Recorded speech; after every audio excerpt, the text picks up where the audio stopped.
Hello friends, CSIR net life sciences का unit first का ये टॉपिक है ग्लूकोनियोजेनेसिस। ये इसका पार्ट फर्स्ट है। तो इस टॉपिक को हमने 4 पार्ट्स में डिवाइड किया है। पहले पार्ट में हम बायोमेडिकल इम्पॉर्टेंस और अदर साइकिल्स जो ग्लूकोनियोजेनेसिस से रिलेटेड हैं उसके बारे में पढ़ेंगे। पार्ट सेकेंड में इसका रेसिप्रोकल रेगुलेशन कैसे किया जाता है ये हम स्टडी करेंगे। पार्ट थर्ड के अंदर फ्रक्टोज 2,6 बिसफॉस्फेट का इसमें क्या रोल है, ब्लड की ग्लूकोज और ग्लूकोनियोजेनेसिस का क्या रोल है, एंड ग्लूकोज ट्रांसपोर्टर्स कैसे कहाँ पे प्रेजेंट होते हैं और क्या उनका रोल होता है। पार्ट फोर्थ के अंदर हम पढ़ेंगे कि ब्लड में ग्लूकोज का रेगुलेशन हार्मोन्स के थ्रू कैसे किया जाता है। और हमारा फेवरेट पोर्शन CSIR नेट के प्रीवियस ईयर के क्वेश्चंस जो इस टॉपिक से रिलेटेड हैं। तो हम स्टार्ट करते हैं हमारा ये वाला जो पोर्शन है पार्ट फर्स्ट।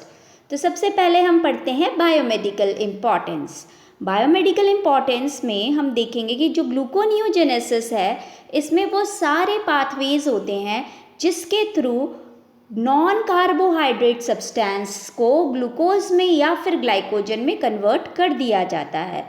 और इसके जो मेजर सबस्ट्रेट होते हैं वो कौन से होते हैं, amino acid first and lactate second, glycerol third and fourth propionate. तो 4 ऐसी चीज़ें हैं जिनसे वापस से ग्लूकोज या ग्लाइकोजन बनाया जा सकता है।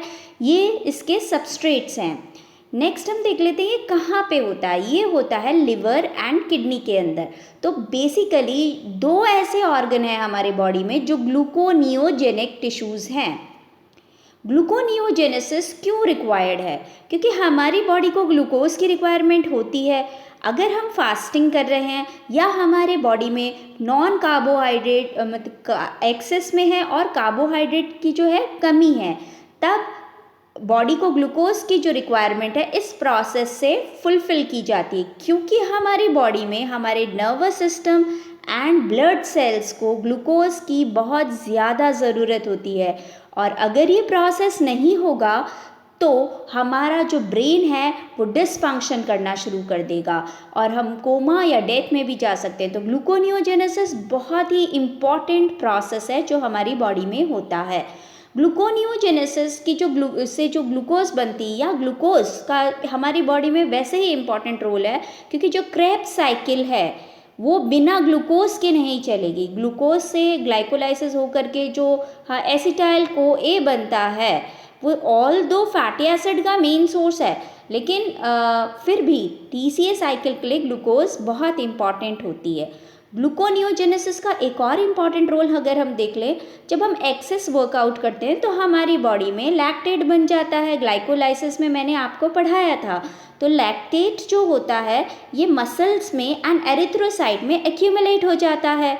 तो इसको क्लियर करने के लिए भी ये ग्लूकोनियोजेनेसिस बहुत इंपॉर्टेंट रोल प्ले करती है। प्लस हमारे एडिपोज टिश्यूज़ के अंदर ग्लिसरॉल बन जाता है। ये ग्लिसरॉल भी हटाने का काम कौन करता है, ग्लूकोनियोजेनेसिस करती है।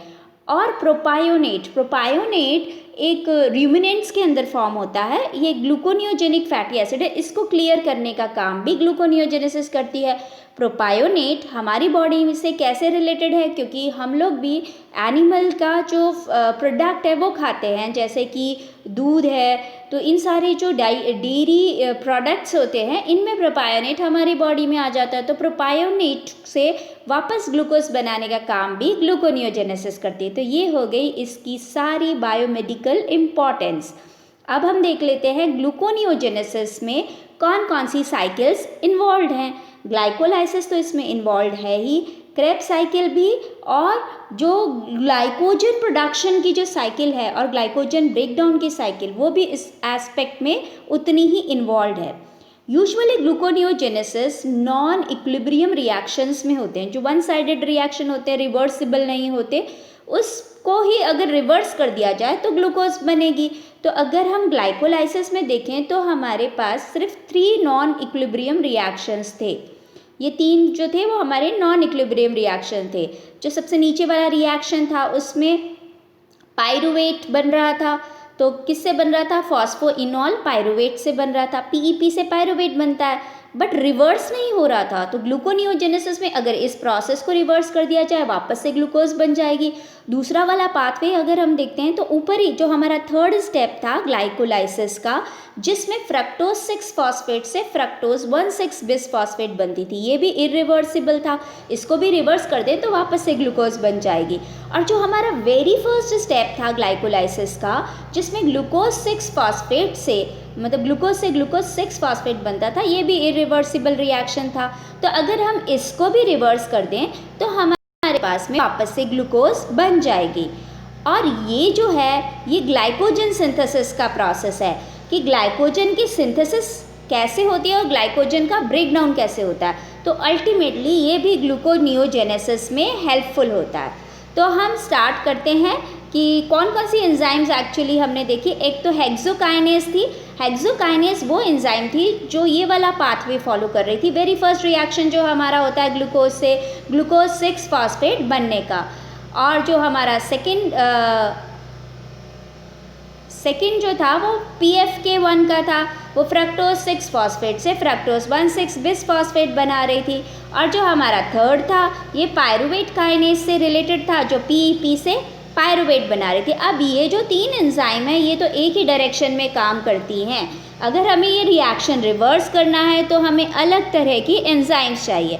तो हम देखते हैं कि ये वाले रिएक्शंस को रिवर्स कैसे किया जाता है ग्लूकोनियोजेनेसिस में। तो हम नीचे वाले रिएक्शन से स्टार्ट करेंगे। जो सबसे लास्ट वाला रिएक्शन है यहाँ के रिवर्सल से स्टार्ट करते हैं। तो पहला वाला जो हमारा था पायरुवेट और PEP, इसको रिवर्स करना है। तो ये वाला जो रिएक्शन है ये रिवर्स करने के लिए माइटोकॉन्ड्रिया में एक एंजाइम होती है, उस एंजाइम का नाम होता है पायरुवेट कार्बोक्सिलेज। ये वाली जो एंजाइम होती है ये क्या करती है, पायरुवेट से ऑक्सैलो एसिटिक एसिड बना देती है। तो रिएक्शन हम देख लेते हैं। पायरुवेट प्लस ATP भी चाहिए इस एंजाइम को, बायोटीन एज अ कोफैक्टर इसको चाहिए, और कार्बन डाइऑक्साइड।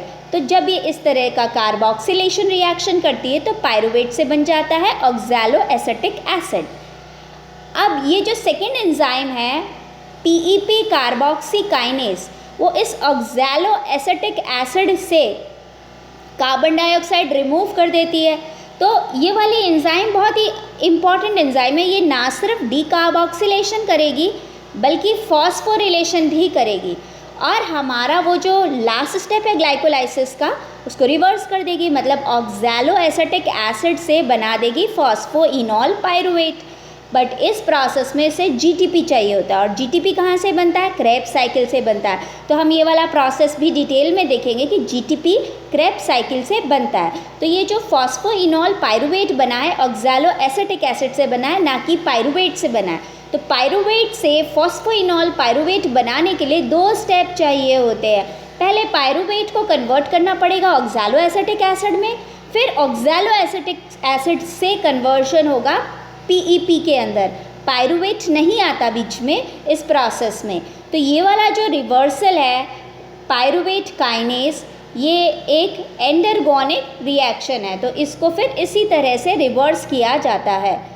पिजन, चिक एंड रैबिट के लिवर में ये जो PEP कार्बोक्सीकाइनेज एंजाइम है, जिससे ऑक्सैलो एसिटिक एसिड से PEP बनता है, ये कहाँ पे प्रेजेंट होती है, माइटोकॉन्ड्रिया में प्रेजेंट होती है।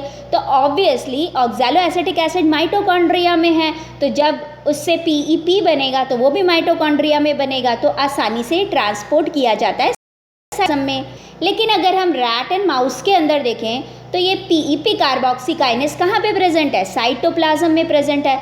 अब क्योंकि ये जो साइटोप्लाज्म में प्रेजेंट है तो इसका काम, ये इसका सबस्ट्रेट कौन है, ऑक्सैलो एसिटिक एसिड। लेकिन ऑक्सैलो एसिटिक एसिड के साथ में एक प्रॉब्लम है कि वो माइटोकॉन्ड्रिया को क्रॉस नहीं कर सकता है। तो यहाँ पे एक स्टेप और बढ़ जाता है, मतलब ऑक्सैलो एसिटिक एसिड को पहले मैलेट के अंदर कन्वर्ट किया जाता है। तो मैलेट का जो कन्वर्जन है ये कौन करेगा, क्रेब्स साइकिल के थ्रू ही हो जाएगा ये वाला कन्वर्जन। और जो मैलेट है ये साइटोप्लाज्म में जाता है। जब मैलेट साइटोप्लाज्म में जाएगा तो वहाँ मैलेट से वापस से ऑक्सैलो एसिटिक एसिड बनाया जाएगा बाय एंजाइम मैलेट डिहाइड्रोजनेज। और जब ऑक्सैलो एसिटिक एसिड बन जाएगा फिर उस पर PEP कार्बोक्सीकाइनेज एंजाइम एक्ट करेगी। तो ये 2 स्टेप और बढ़ जाते हैं रैट एंड माउस के अंदर। जैसे यहाँ पे आप देख रहे हो, ये माइटोकॉन्ड्रिया है, ये हमारी क्रेब्स साइकिल है, और ये जो मैलेट है ये साइटोप्लाज्म के अंदर चला जाता है।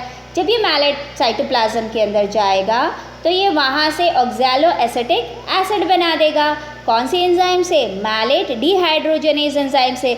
और यही ऑक्सैलो एसिटिक एसिड फिर फर्दर क्या करेगा? PEP कार्बोक्सीकाइनेज इस पे एक्ट करेगी और डायरेक्ट फॉस्फोइनॉल पायरुवेट बना देगी। ह्यूमन में, गिनी पिग में एंड काऊ के अंदर ये वाली एंजाइम माइटोकॉन्ड्रिया और साइटोप्लाज्म दोनों में ही डिस्ट्रीब्यूटेड होती है, तो इसमें एज सच कोई प्रॉब्लम नहीं होती है।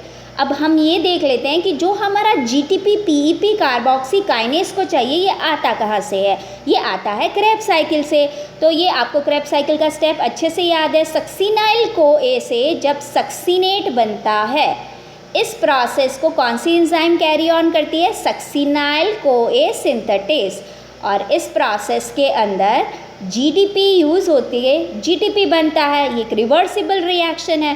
तो जो GTP PEP बनाने के काम में आता है, ये GTP भी कहाँ से डिराइव्ड होता है? क्रेब्स साइकिल से डिराइव्ड होता है। और इस प्रोसेस में CoA SH रिमूव हो जाता है। तो ये पहला स्टेप रिवर्स हो गया, सबसे नीचे वाला। अब ऊपर के जो 2 स्टेप्स थे ग्लाइकोलाइसिस के, वो भी इरिवर्सिबल थे। कौन सा वाला था? फ्रक्टोज 6 फॉस्फेट से फ्रक्टोज 1,6 बिस फॉस्फेट बनना। तो ये कौन सी एंजाइम बनाती थी? PFK1 बनाती थी, फॉस्फोफ्रक्टोकाइनेज 1। तो फॉस्फोफ्रक्टोकाइनेज 1 फ्रक्टोज 6 फॉस्फेट से फ्रक्टोज 1,6 बिस फॉस्फेट बनाती थी। बट इस एंजाइम की हेल्प से फ्रक्टोज 1,6 बिस फॉस्फेट से फ्रक्टोज 6 फॉस्फेट नहीं बनता है। तो एक दूसरी एंजाइम रोल प्ले करती है, फ्रक्टोज 1,6 बिस फॉस्फेटेज। तो फॉस्फेटेज एंजाइम फॉस्फेट हटा देती है, तो फ्रक्टोज 6 फॉस्फेट बन जाता है। जैसे काइनेज फॉस्फेट को जोड़ती है, फॉस्फेटेज एंजाइम इरेज आउट कर देती है फॉस्फेट को, तो वो वापस से क्या बन जाता है? Fructose 6 phosphate. तो हमारा ये वाला स्टेप भी रिवर्स हो जाता है। तो अगर ये वाली एंजाइम किसी टिश्यू में प्रेजेंट है, तब ये डिसाइड होता है कि ग्लूकोनियोजेनेसिस होगा या नहीं होगा। प्लस उस टिश्यू के अंदर dihydrogen acetone phosphate and glyceraldehyde 3 phosphate का भी कन्वर्जन हो सकता है इसके अंदर। और ये वाली एंजाइम स्पेसिफिकली लिवर, किडनी और स्केलेटल मसल में प्रेजेंट होती है, हार्ट और स्मूथ मसल में प्रेजेंट नहीं होती है। अब हमारा जो 3rd स्टेप था वो हम देख लेते हैं। जो वेरी फर्स्ट स्टेप होता है ग्लाइकोलाइसिस का, जिसमें ग्लूकोज से ग्लूकोज 6 फॉस्फेट बनता है, ये भी एक इरिवर्सिबल स्टेप होता है। और जब इसको रिवर्स करना है तो एक अगेन हमें एक एंजाइम चाहिए। ये प्रोसेस किससे होता था? हेक्सोकाइनेज से होता था, ठीक है, ग्लूकोकाइनेज या हेक्सोकाइनेज से होता था ये वाला प्रोसेस। अगर इसको रिवर्स करना है तो कौन सी एंजाइम चाहिए? Glucose 6 phosphatase. Again kinase phosphate लगाती है और फॉस्फेटेज फॉस्फेट हटाती है। तो ये दूसरी एंजाइम यहाँ पे रोल प्ले कर रही है। और ऑब्वियसली ये वाली एंजाइम सिर्फ और सिर्फ लिवर एंड किडनी में प्रेजेंट होती है। तो ग्लूकोनियोजेनेसिस का जो प्रोसेस है लिवर एंड किडनी में होता है। और जब भी ये ग्लूकोज बन जाती है, ये ग्लूकोज फिर जिन टिश्यूज़ को चाहिए, जब आप ग्लूकोज नहीं खा रहे हो या कार्बोहाइड्रेट नहीं खा रहे हो, उन टिश्यूज़ तक ग्लूकोज ट्रांसपोर्ट कर दी जाती है। लेकिन प्रोसेस सिर्फ लिवर एंड किडनी के अंदर होता है ग्लूकोनियोजेनेसिस का। और एक और एस्पेक्ट हमें पता है कि जो ग्लाइकोजन है वो बनने के लिए एक अलग एंजाइम है और उसे ब्रेक डाउन करने के लिए अलग एंजाइम है। तो हम ये देख लेते हैं कि कैसे ग्लाइकोजन की सिंथेसिस होती है। जब ग्लाइकोजन की सिंथेसिस हो रही है तो जो एंजाइम इन्वॉल्व है वो एंजाइम कौन सी एंजाइम है? Glycogen synthase. और जब उसका ब्रेक डाउन हो रहा है तो कौन सी एंजाइम है? Glycogen phosphorylase. तो बेसिकली ब्रेकडाउन के लिए फॉस्फोराइलेज एंजाइम और सिंथेसिस के लिए सिंथेज एंजाइम, ठीक है।